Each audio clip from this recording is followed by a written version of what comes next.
Hello and welcome here in Poland to this new reissue of our talks with APS, distinguished APS users. My name is Kris Gorski, and today I'm thrilled to have with us our guest, James Brown. James has started his career in England and has gone to US, and he's been there since 2004. And while there, he's worked with most of the big names you accustomed to hear about. And personally, they are definitely on my go-to list of my favorites. He's worked with acts like Foo Fighters, Placebo, Nine Inch Nails, Kings of Leon, Jeff Beck, Arctic Monkeys, and White Lies, as well as many, many others. James is a distinguished sound engineer, and well, I think we're all going to have a very good time. Half an hour of this time will be allotted to the two of us talking about all the things to do with production of music, and then the other half is for you to ask your questions, and let's have James answer them to the best of his knowledge. So without further ado, please welcome James Brown. Hi, James. How you doing?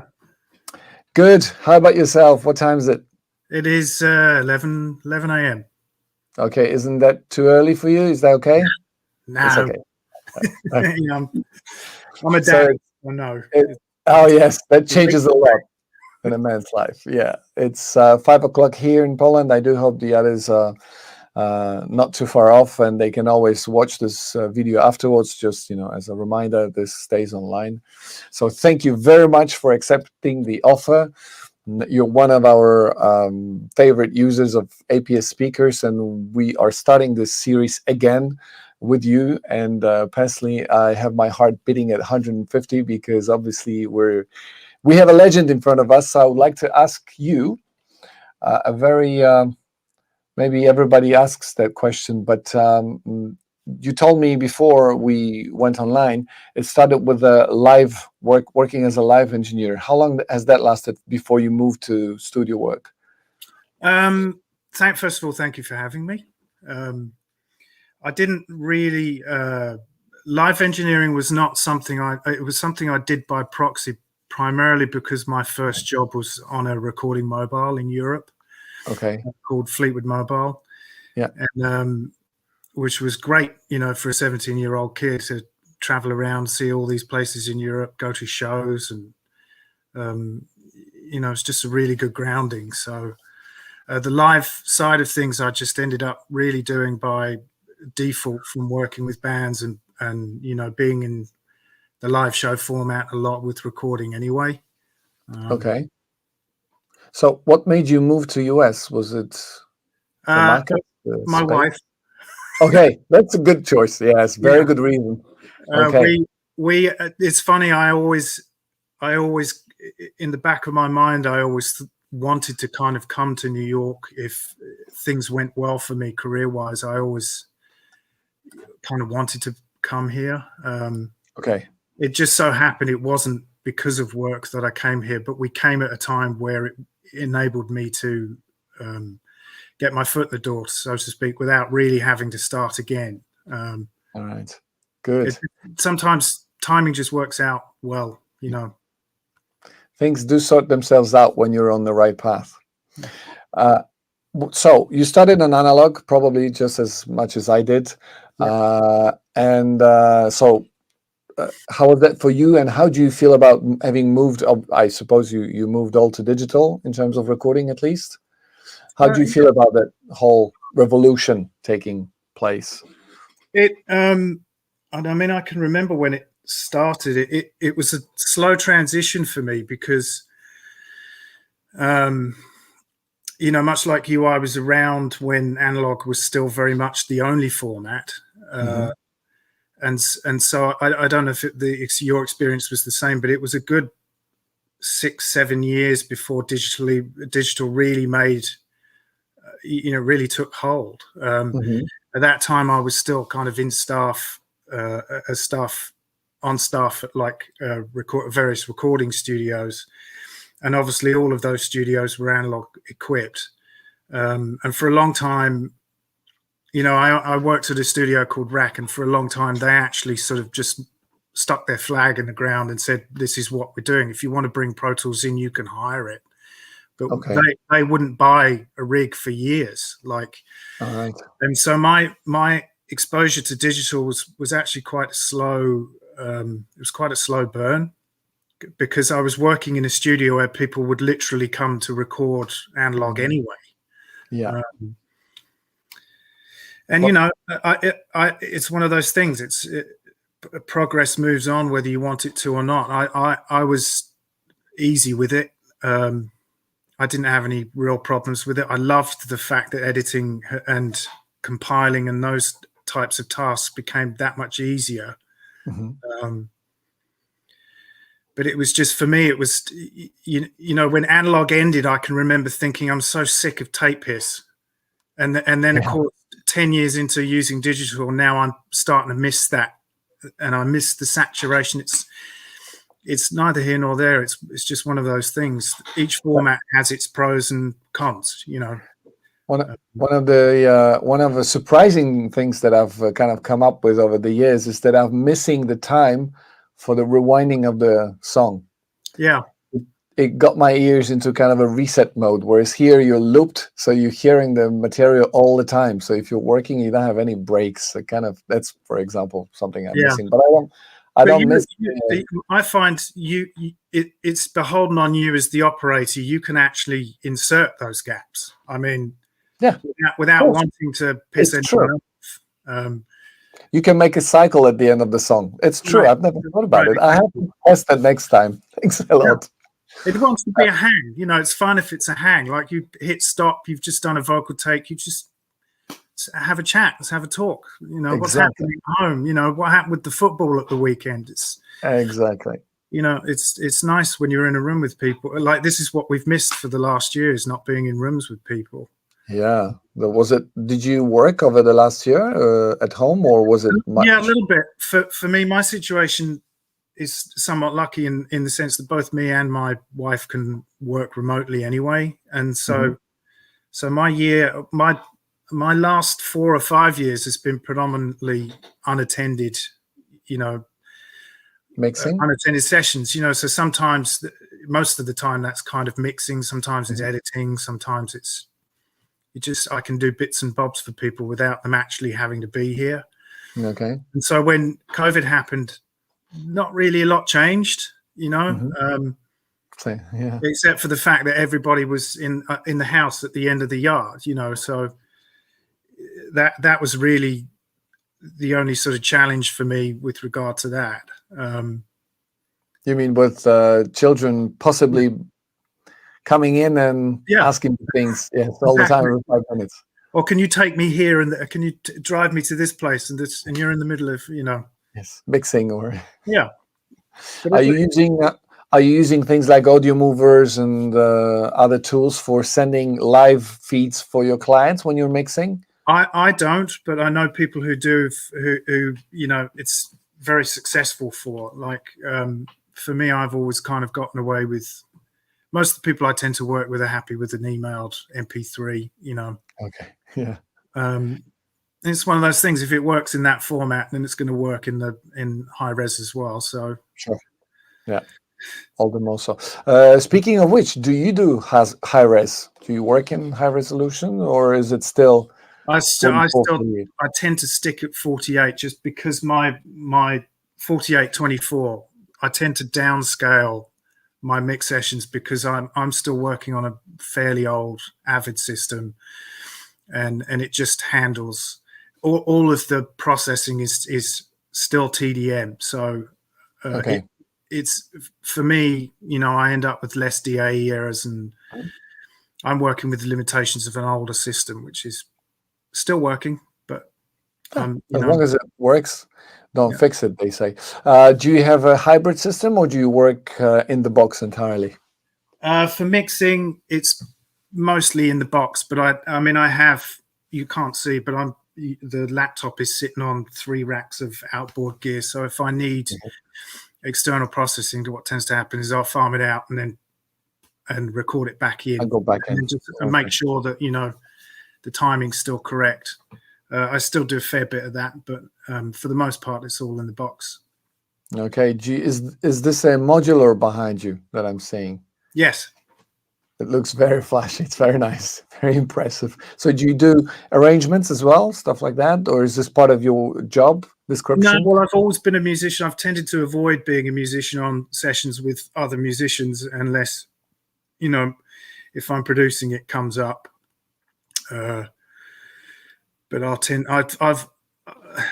I'm sort of not superstitious is the wrong word, but I've always tried to keep that side of my personality out of the work because I'm very often not employed in that capacity. So yeah.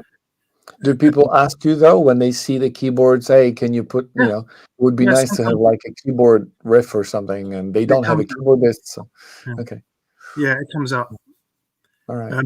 As I say, that's a bit more. That happens a lot more on things I'll produce rather than engineering. Engineering, I'll just stick to doing that job. It's just there's a hierarchy in the room that I'm always quite conscious of. And I've just always been that way, So kind of not to speak up unless spoken to, kind of unless the question pops up. Have an opinion, but don't necessarily share it unless somebody wants you to. It's exactly diplomacy, I believe.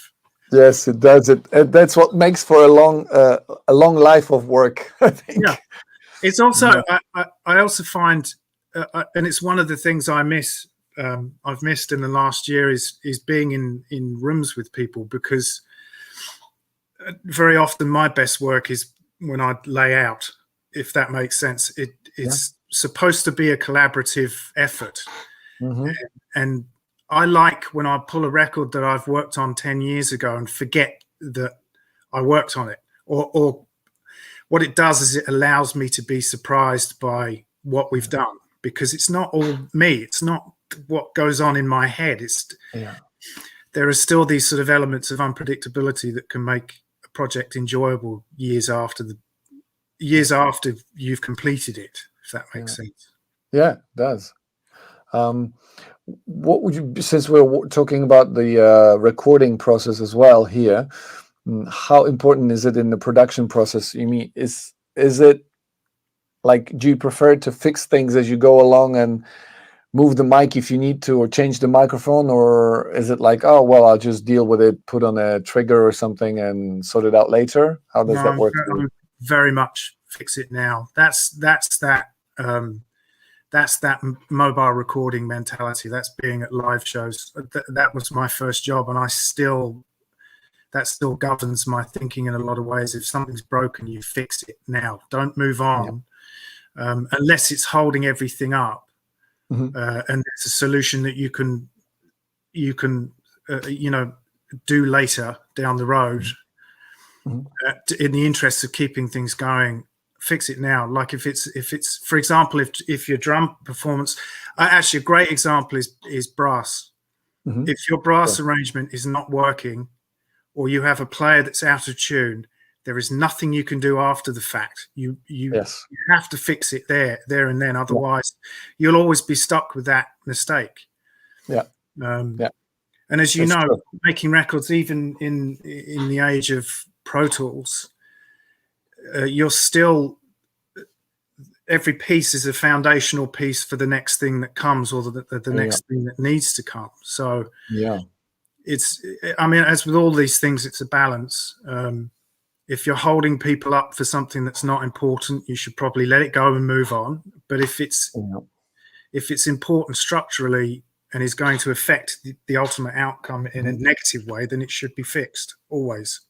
So how long does it take to set up drums typically? Do you have like a typical allotted time you give yourself at the beginning of the session, what you're saying, okay, this many hours for drums, and then I have all the others come in, or do they wait around while you're... Try to do these things as quickly and as efficiently as possible, because there's nothing worse than being told to hurry up and wait. And I'm very aware of that with musicians in particular. Like, we're all fairly impatient beings creatively, creative people, I think, Mm. as a rule. Mm. And I just put myself in a drummer's shoes, for example. It would piss me off having to wait 4 hours or 4 days, as what used to happen, to get a bloody snare sound. Yeah. You So know, what happened? Why did it speed up? Is it because of I that? think, well, I think it sped up. Well, it's certainly in my era, it sped up because the clock was ticking. Okay. Budgets have always been, as long as I've been doing this, have always gotten smaller and smaller every year. Mhm. And when you were working in studios with the clock ticking, there's this immediacy to it. You have to Mhm. get this done. Mhm.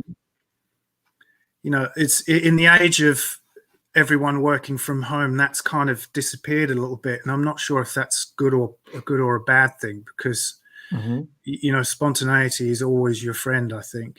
Mhm. Well, speaking of time and all that, while you're getting this done as quickly as possible, what would be things, for example, that you would want to share with our viewers concerning, for example, drums and some pitfalls to avoid when trying to mic up a drum kit or maybe another instrument? Well, with drums, with any ensemble, phase is always a thing that you're battling. Mhm. I don't know. For me, drums, I usually have a fairly good catch-all template of like Mhm. microphones and, excuse me, placement, and it's sort of hard to express why I've ended up where I've ended up, but it's just through the act of doing this a lot. Mhm. Mhm. But you know, the only thing I can say is when I'm sent things to mix, a lot of my time is spent looking at phase correlation, because it's very different for every person. Like, it's impossible to get it all 100% correct, and you Mhm. probably don't want it to be 100% correct all of the time anyway. Mhm. Um, You so mean that the shift in time may add to the character of the recording? I mean, yeah, I mean the phase differences between your mic placement. Sometimes you can do it wrong, and it can end up actually being a better result because of it. And Yes, so, it happened to me on kick mics, multiple kick mics, which weren't in phase. When from coming from a client, when I flipped the phase, it sounded worse than with kind of right, a little when out of when phase. you flipped it to the correct position, it sounded Yes, good. Well, see, my guess is that would be a decision that was made by whoever tracked it. I think so. Yeah. You know, because that's precisely what I'm trying to express, is that Yeah. sometimes those bad correlations actually give you a better result. So it's really, with drums, it's really a juggling act. Yeah. If and sometimes, you know, I'll go in with the template of maybe 15, 16 microphones, Mhm. but I may only use 8 to 12 of them, or I may only use 8 to 12 of them in one section and then all of them in another section. Is, Yeah. you know, if you have that template going in, then it's much easier to just sort of chip away and sculpt while you have the thing set in front of you. Exactly. Yeah. For example, another you know, illustration of this is, I very often like to do electric guitars with a small diaphragm condenser and a ribbon. Yeah. And particularly if it's in a studio, or is in a format where everybody's in a room together, it gives you it's an instant tone control between the two. If you have those two concurrently placed, and it's too bright and a little bit more of the ribbon, you know, you have a thing in front of you that Yeah. will require you not having to go in there and pick a spot with the microphone and headphones That's with true. things blaring at you, and, you Exactly. know, be partially guessing the whole time. You have this thing in front of you that you can just dial in for each tone. You know, Yeah. little tricks like that you pick up over the years that that make So navigating a session that much easier and that much more efficient. while you're recording guitars, do you also use DI and send it to the Pro Tools rig for further reamping, or you only rely on the mics? I actually, the best use for DI is for editing. It's for if somebody's playing terribly out of time, it's much easier to see where the transient is. Okay, so you only use it for just to see where it's at. 9 times out of 10, that will be what, if I take it, that will be what it's used for.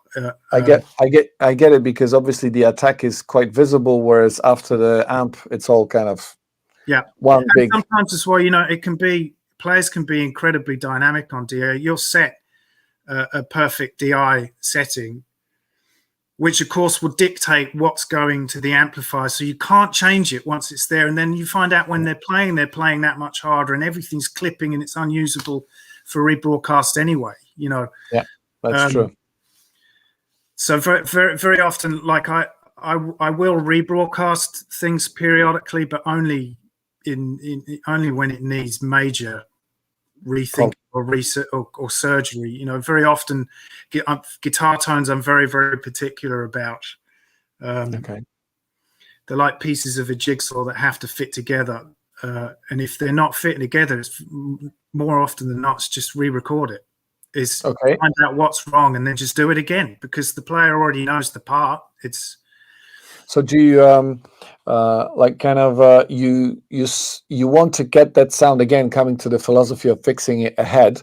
You want to get that guitar tone almost perfect, as if it would sit in the mix without further tweaking. Yes, and also the reason for that is it's a much better scenario to have a guitar player, for example, playing to the sound. When you rebroadcast it, they're not playing to the sound. You're rebroadcasting it. So rebroadcasting is fine if you need to add another layer, but it's very, very tricky to get a usable and useful and interesting guitar tone after the fact if it's not right in the first place, or at least close to being right in the first place. But do you put the guitar amp somewhere else and you feed that into the mixer, or to isolate them somewhat from the rest of the group? Yes. Okay. Yeah. Are they like a little bleed is nice, but particularly if you're going for a live performance. But it's funny, I can think of scenarios. The one that springs to mind is I can't remember which tune, but I do remember it was Josh Homme on the Sound City thing. He was playing bass in the room, and everybody had wedges going when we did that. Wow! That everybody played live, and nearly everybody played with like blaring stage wedges in front of them. So there was a lot of bleed, and there was one bass. I think there was one bass overdub that Josh wanted to change the line of, so we went and punched it in, but you could still hear the old part ghosting underneath, and it ended up being kind of cool. He was like, "Oh, that's bad. How do we get rid of that?" And I was like, "We can't. You know, you can get used to it. You're gonna have to get used to it." And then after sort of three or four. I tell you, I think it's in the Trent Reznor one. I think it's in that track. There's a moment where everything drops out and it's just that, and he changes the bass line at one point. You can actually hear the other part ghosting underneath, the original part ghosting underneath. And it's see, me as a record listener and record lover, I love things like that, because that's real human beings. Real human beings aren't perfect, and real musicians usually aren't perfect. But that allows a level of connection for me as a listener that I love. You know, don't correct these things. Sometimes that's the magic. So you tend to kind of try to get maximum performance, and then you let it be just the way it is. I just think an engineer's job is predominantly about capturing. What if you're a producer? Well, there's another level of concern that goes into these things, but again, also it's the music I love is the music that I connect to is music that allows me to connect to it. It's not fully corrected. I can hear the person behind it. Yeah. I can hear the person. A great example is I don't know if you have ever watched the Super Bowl halftime shows in Europe. Well, yeah, I have, yeah. Okay, well, the reality of you bringing a stadium stage onto the middle of a football field, performing for 10 minutes, and then removing everything again. The logistics of that are absolutely impossible. So I don't know if you know this, but I believe they give you 3 live lines and the rest of it's all pre-recorded. Oh my God. Okay. And then also very little of it is pumped out into the PA in the stadium. So if you're in the stadium, it's completely underwhelming. Wow. But then you look at, for example, Prince's, his performance is the one that particularly springs to mind. He's obviously got his voice and he's got his guitar, and they both shred. And so no matter the rest of it is all pre-arranged and pre-recorded, you've got that one guy anchoring in a way that draws everybody in. I mean, that's the stuff I'm talking about. That's the stuff that makes the hairs on the back of your neck stand up. That's music to me. That's the thing that I connect to. So these little peccadillos, just to go back to your original question, these peccadillos and impurities are actually often what make me fall in love with something. Yeah. So when you're producing, or somebody comes to you asking to produce their album, are you listening to some rehearsal takes, things like that, previous albums, to see if it's something you connect to? And yeah, always. Yeah. Okay. And actually, it's quite weird when you don't connect and you have to tell them because you know, sometimes you can't. It's an intangible thing where you're just like, I just think somebody else will do this better. Yeah. I mean, honestly, you have to be honest with yourself about these things, I think. You know, I've had work offers in the past from big people, and I just can't. Some of them I've turned down, you know, because I just can't see a way in, or I can't see what I know what I can do, and I know what I can bring. I can't see a way of unifying with some things, you know. And if I feel that, I can't take the job. I've always been that way. Just to check with Mike, who's running the show from behind. Now, do we have any questions that have come up while we were talking with James? And if so, could you show them? Why does he look so tired? Yes. Hold on. Cancel. I don't think. No questions. I guess if they're not popping up, then nobody's listening. We'll get on with our. We have a question from you. Okay, go ahead, Mike. Pop the question.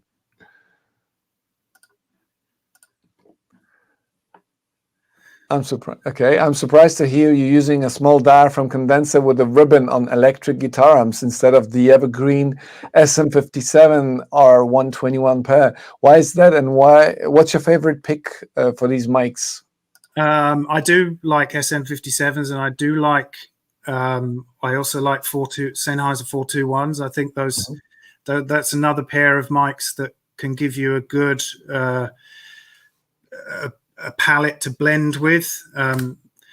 It's really in a lot of cases. I mean, I have a lot of these microphones and they travel with me now these days. But early on, it's about a combination. For example, with a 57, the mid range is very tight and very compact, and a 421 is a bit more scooped sounding. So you don't always want all of that noisy mid range. You want something a little either side of it. In which case, that's when you. The 421 may be higher in the blend than you would otherwise. Or for example, if you're doing a punk band with a very fast transient part and you have one of those kind of blown out tones and you want it to be obnoxious, 57, no problem. You know, I was only that's another pair, for example, that I like to have set up and ready to go. It's just I've had very good results with a Royer, and I use Josephson E22s, the side of I was wondering, what kind of a small diaphragm would you honestly use on a mic? So that's the answer. I have a bunch of those now and a couple of Royers, and sometimes, you know, the Royers don't work in scenarios where you have to run the cabinet super loud.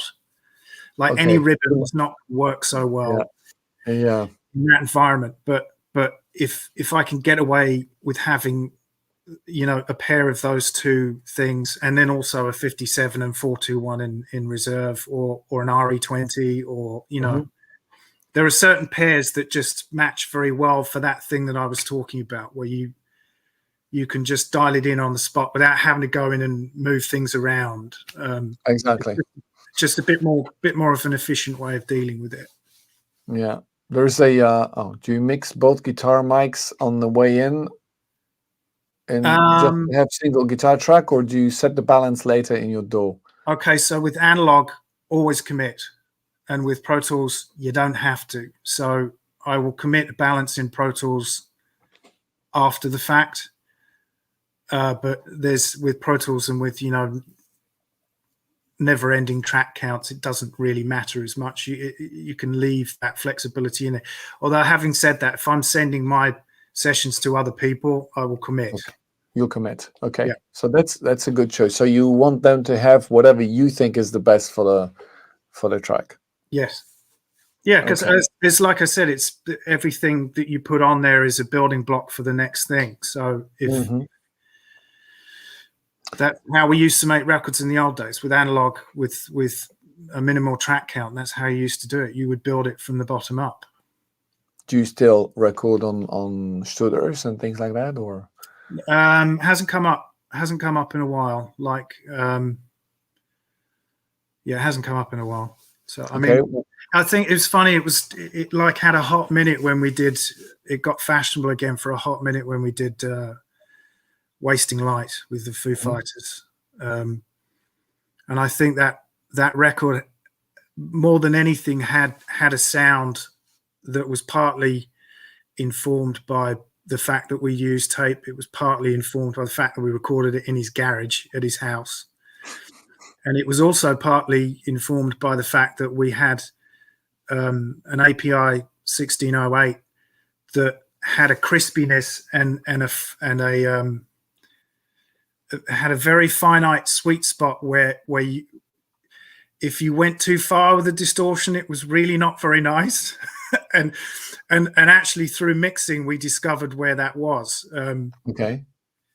There's this weird, the fade. I can explain this to you if you would like. Go ahead. Yeah, go ahead. So the way that the faders work on those 1608s is 0 is pretty much in the middle of the track. Okay. Okay. So below you have infinity to 0 dB, and then above you've got another 12 dB. Okay. And we discovered that none of us really wanted the faders in the middle of the track. You wanted them where you thought they should be, which is round about +6, and then you pulled down the master fader. Well, of course, this creates this, you know, a sweet spot of distortion within the console. And when we took those tapes, or when Alan Moulder took those tapes to mix them at another studio on a board with a, you know, a more sensible headroom, these recordings that we built weren't hanging together as well as they were in the garage. So we ended up coming back to the garage and all mixing it by hand on that console in the way that we built the thing. So, oh my God, did you I think both of you together?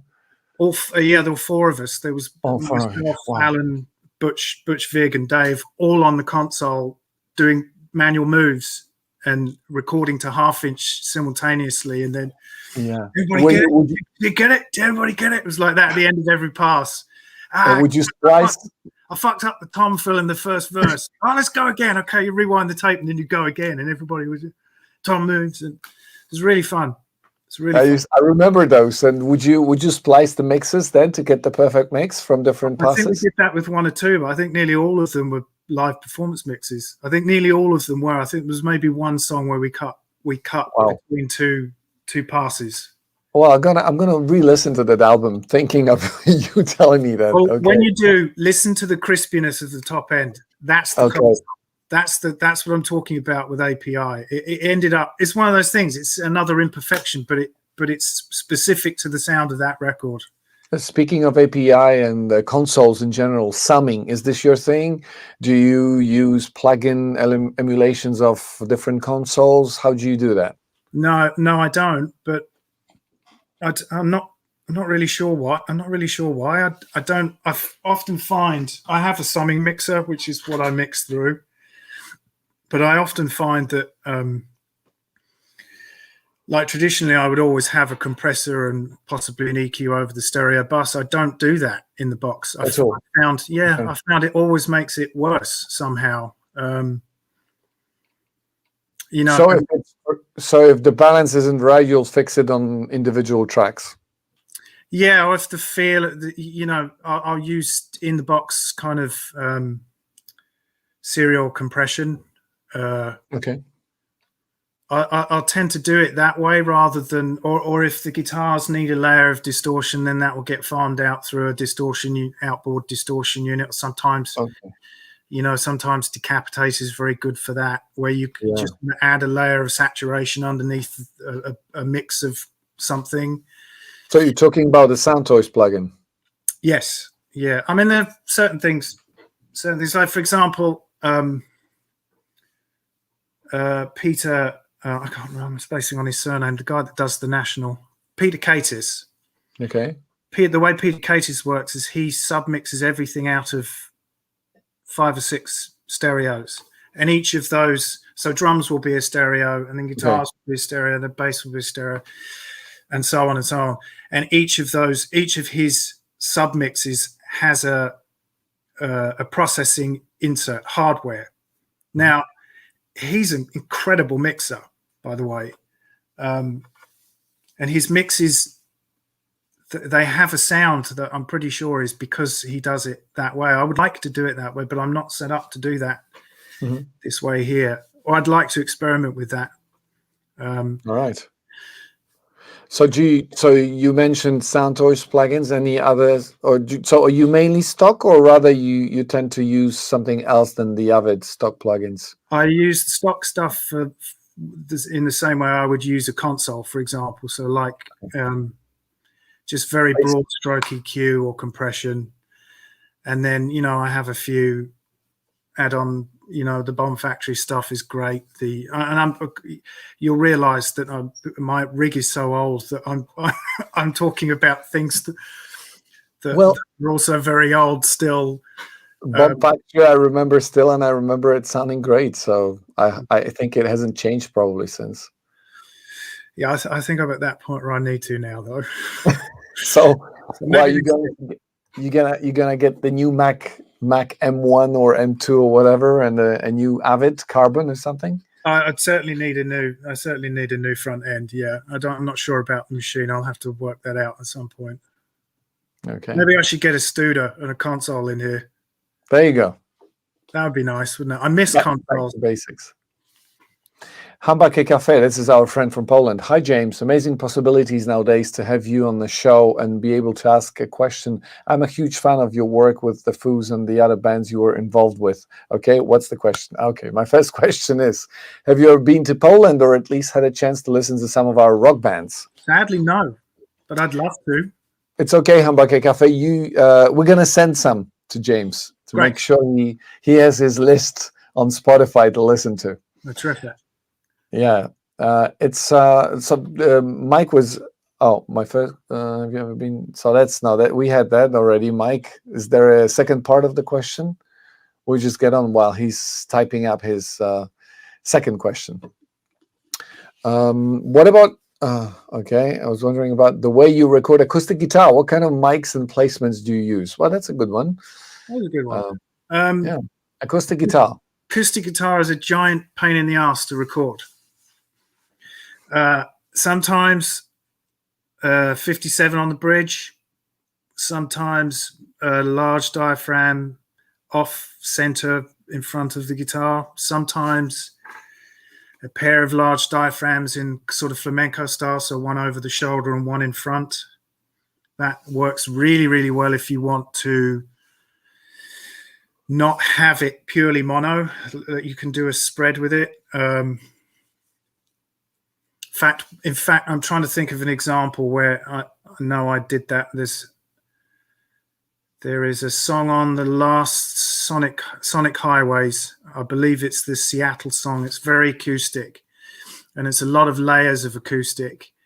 And I remember on that I used the flamenco. It was probably a pair of 87s, Neumann 87s. One in front and one over the head. Yeah. One in front of the hole, and then one over the shoulder, and then the player can actually has room to move and it not screw up the image. It works really well somehow. And we did that a lot. We did that on, I remember that the acoustic bed in that whole song is I believe 2 6 strings, a 12 string, and there might be a high strung, like a Nashville high strung guitar in there as well. Wow. That's a lot of guitars at the same time.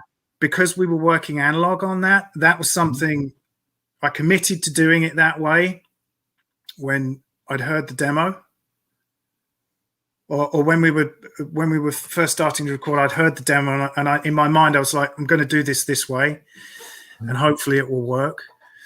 And because it was analog, and because obviously every time he played a guitar, I'm taking up 2 tracks, not 1. Everything had to get bounced down to 2 tracks. So that whole acoustic bed is on 2 tracks on the multi-track, I believe. Really? So you basically, every time you recorded it with the previous one, like a ping pong?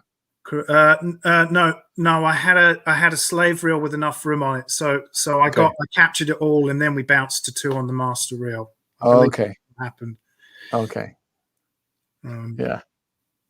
Actually, by the way, having said that, and also just to speak of committing to things. Wasting Light, because we ended up taking everything back to the garage. All of the drum tracks on that record are my slave mixes on the slave reel. We could only run 1 reel of tape in the house, so all of the drums were submixed from the first reel to the slave to like 4 tracks, I think. So those drums, so like kick, snare, and overheads, whatever the rest. Yeah, everything down to 2. Wow. Sorry, everything down 4. to, I think it was 4 or 6 tracks. I think we committed. Okay. Some of them needed ambience pushes in the chorus and stuff like that. So they're all submixed on that record. Those drums are basically all 2nd generation submixes. Are you a big fan of multiple microphones on toms, kicks, and snares, or you rely on single mics? Kicks and snares, it can help. With toms, not so much. I think I did go through a phase of miking the top and bottom on toms, but I use Josephson's on toms now, and that does kind of does the job spectacularly well. So well, the side is this the side address one, right? Yes. Yeah, the E22 it's called. Yeah, I need to get that one. I have a big collection, but I've never had a Josephson, and I rave about it, so I'm gonna have a look. There's a guy in Poland who sells them, so I'll have to. Yeah, they're wonderful. I think I've got 4 of them now, but they go everywhere I go. So you do like them? Good. I'll have to try them out. Doing Sonic Highways, what part of the recording equipment did you always take along with you, and what did you use coming from the very studio you were recording in? What did you use coming from the very studio? Meaning what did you use on site? Okay, so the challenge of that project, and I can remember having a conversation with Butch about this in the beginning, was that for us to do the job really well, if we did it really well, we weren't going to get any credit for it, because the whole concept was to have the vibe of these rooms in the recordings, but to also make a coherent sounding Foo Fighters record from front to back. So the challenge for us was not so much to make every recording completely different and disparate. The challenge was to make sure that all of our work had a continuous. What's the word I'm searching for? Cohesiveness. Thank you. And that's really good, because you're Polish and I can't think of the word, and I'm English. Well, I lived in England for 5 years. So. Oh, sorry. Let me just apologize now. Anyway, so the trick was basically, it was, if we did it well, nobody was going to give us credit for it. And I found the easiest way to do this in a way that was controlled, but also recognizably you could hear the room in there, but not obtrusively so, was in the drum ambience. So it was crucial to get stereo drum ambience. It was crucial to allow part of the room into the overhead, so the overheads weren't necessarily super tight. Mm-hmm. And we also found recording vocals without baffles. That was key. That was also key. Okay, so no baffles around. Very often he would record in the middle of whatever room we were in. Like, for the example I can think of is the one in New Orleans, the Preservation Hall recording. And if you solo some of those tracks, you'll hear the tourist buses going past the front shutters of the window. Like, really? all of this stuff's in there. Wow. There's one wonderful moment that I can't recall if it was in the show or not, but we were getting ready to do a loud distorted guitar in that room, in the Preservation Hall room, and on the microphones as we were waiting for Shifty or whoever to come sit down and play, you could hear a bus going past the outside of the louvers, and the person on the bus was telling the tourists that this is the Preservation Hall, this room has been here for 700 years or whatever it was, and they've never in their history had amplified music in there. And we're just about getting ready to do this. You know, it's quite really, you can hear it on the tape. Yeah, we had lots of little moments like that. It was lovely. It's amazing. It was a challenge, but it was a lovely project. So. Do you have your favorite 500 modules? You always try to have on sessions. You mean like API modules? Yeah, like yeah. But they make different brands, obviously now. No, I mean I'm a massive. I don't have any myself, but I'm a massive fan of their EQ and a massive fan of their pre's. Which I had the wonderful pleasure of working at a studio called Rack as staff, and two of the three rooms that they had there when I was staff there had vintage 70s APIs in. Wow. And they're just the most musical consoles. They're the kind of thing where you don't look at what you're doing, you just listen, and which is absolutely what you should do anyway. But you would EQ without looking on those old 550As. You would EQ without looking at what you were doing, and then look at it and go 12 dB of 12K, and then you take it off and go, that's too much, and then you take it off and go, no, it was better with the 12 dB. Somehow you could do things like that and still have it be incredibly musical. Yeah. So one more question. Can you tell us a bit about working with Counting Crows on Saturday nights and Sunday mornings? The sound of the album, both electric and acoustic side, is awesome. Thank you. Yeah, I mean, I came into that project a little bit later. They had another engineer who started with Gil Norton, and actually, I don't think I'm talking out of turn by telling you this story because it's been long enough. But in those days, Gil Norton used to back the entire record up to this little video tape, it was like a Hi-8 video cassette. Hi-8, yeah. And he would do these data dumps. They take all night. You would do work on a song, do overdubs on a song in the day, and then you would have to back up to these tapes and hope to Christ it had gone through without any problems overnight, because it would take all night. And he'd done this from the beginning of the recordings, which I think they'd done all over the place with this other engineer, who I can't remember the name of. And they'd finished in the first set of sessions, had sent the master hard drives via UPS to New York, where I was brought on board. And in the process of them sending these drives across the country, the UPS driver died of a heart attack. And they lost the drives. They actually lost the drives. So this whole record was saved, or the whole half of that record was saved from these really infuriatingly inconvenient data dump tapes. We restored the whole thing before the session started, and I think the only thing we lost was like a shaker overdub on one of the songs. Oh my God, the guy Yeah, had an the ingenious. backup, kids. Make sure your backups are up to Oh date. yeah, it's a really great story for that, because there are only two types of people: those who do backup and those who will. Yeah, yeah. So that was that. So it was a very arduous process for whatever reason. I think it's just a difficult record. I think conceptually it was a difficult record to get done. It was difficult because there was a huge disparity in the recording. So when it came to mixing, it was like I had to. It wasn't like you start with one. You spend a couple of days on the first mix, and then you kind of have a starting point for the rest of the record. It was so disparate sounding that it was just strike the whole thing, start again. Every song was like that, except for the ones I did, obviously, because some of these I'd recorded and had sorted out along the way, and some of them were kind of raw as fuck. But Okay. you know, that makes me very happy that he likes it, because it's a flawed record, but it's good that he likes it.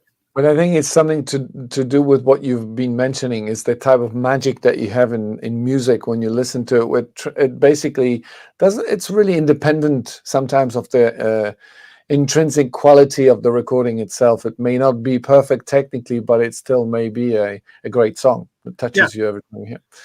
Yeah, there was. I remember there's a song on there, the punk song that opens that record. I can't recall the title, but it's kind of gnarly sounding, like. And I remember he was like, it's got to be angrier. It's got to be angrier. So in the end, I think I sent the whole thing through a Soundtouch. The whole song, I believe. The whole song, yeah, like a bus, like the master bus. I believe I had a mix, a stereo mix going through a Sans amp, and I believe I fed the Sans amp in underneath it.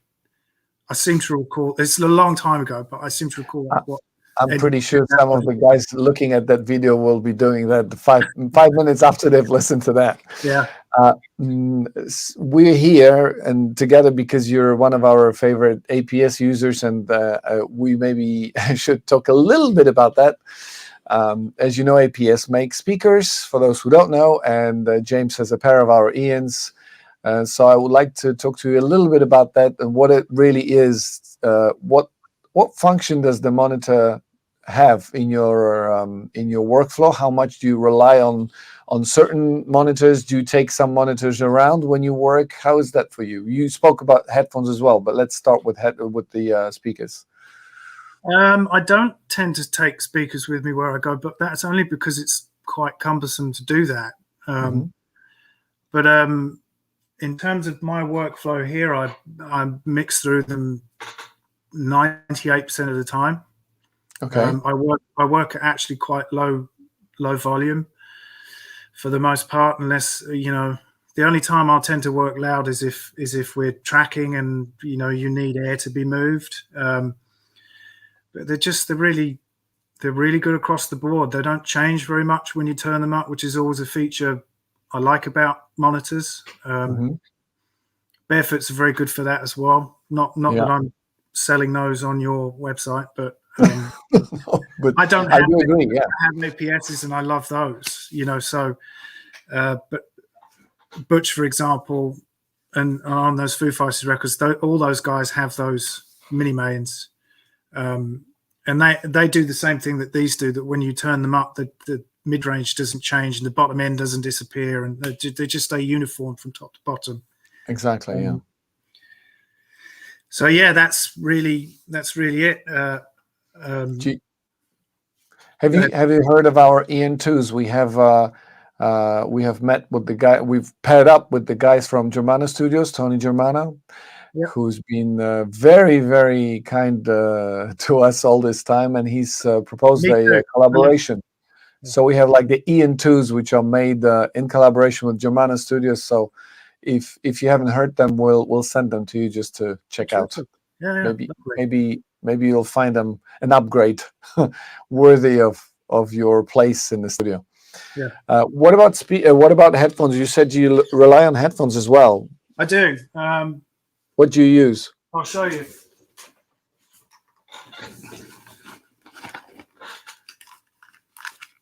These. Oh, the Sonys, yeah. And the reason is because they've never changed. 20 years. Wow. I've gone through so many pairs of these over the years. They've always remained the same. I know they're hyped, and I know they're not, completely transparent, but I know them inside out. So, yeah, as I was telling you off mic earlier, that I've always relied on them because I've always understood what they're telling me. And if I'm in a room where I'm struggling with the bottom end, which is very often what happens if you're in, takes you a couple of days to kind of clock what the bottom end is doing, and you can only really do that by taking things out and hearing them in environments you know and you understand. Exactly. Yeah. Those little adjustments are what I've always kind of relied on, and that's the reason why I've stuck with these all these years, is because I've had them since my mid-20s. Mm-hmm. It's nearly 25 years I've been using them. So wow, I think that's right. That's a long time. And they've never changed. They changed at one period. They changed. I think they cheapened the components on the inside, and everybody complained. And like really? within a year, they were back to exactly how they were before. So that's sometimes when you make a new model and you try to, I don't know if it's cheating or maybe improve. Sometimes maybe improving. You're actually not making progress with the customers. It's it sounds like it's the NS tense. It's the NS tense of the headphones. You know their flaws, so you compensate in your brain, and they never change. Right. Exactly. Yeah. So when you're tracking, you using those as well. When you're placing a microphone yourself, you're using headphones to place it, or your memory is so good that you just place your mics and it'll mostly work out when you go onto the desk. No, mic placement. I kind of have to check in speakers. I don't know why. It's like you. The way I tend to go about it is I'll stand and I'll walk around in the room, and I'll do that weird sort of Zen-like thing where I pretend I'm not really doing anything,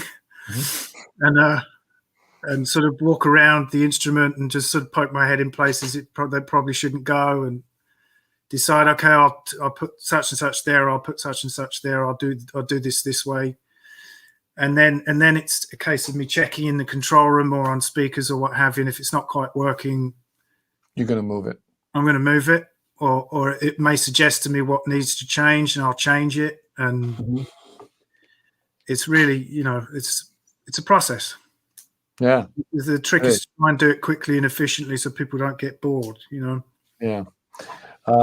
Well, I think it's been more or less an hour. I think we can still go. Let me check our time. Oh, we've got a couple of minutes. Okay. If we don't have any other questions, I'll ask another one then. Speaker correction, do you use any? And if not, why not? I haven't. And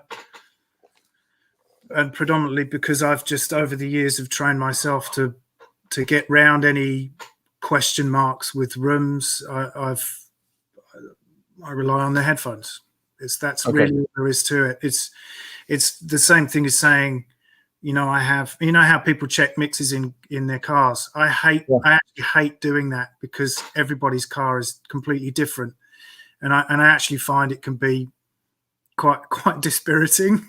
I've had it in the past where you've gone and taken what you think is a brilliant mix and then gone and listened to it in somebody's car, and you just wanted to shoot yourself by the time you get out of the car. But that's true.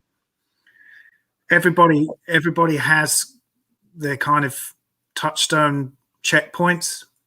For me, I have a shitty Bose clock radio that I still to this day will burn CDs and listen to it on that. And again, I know that's super hyped.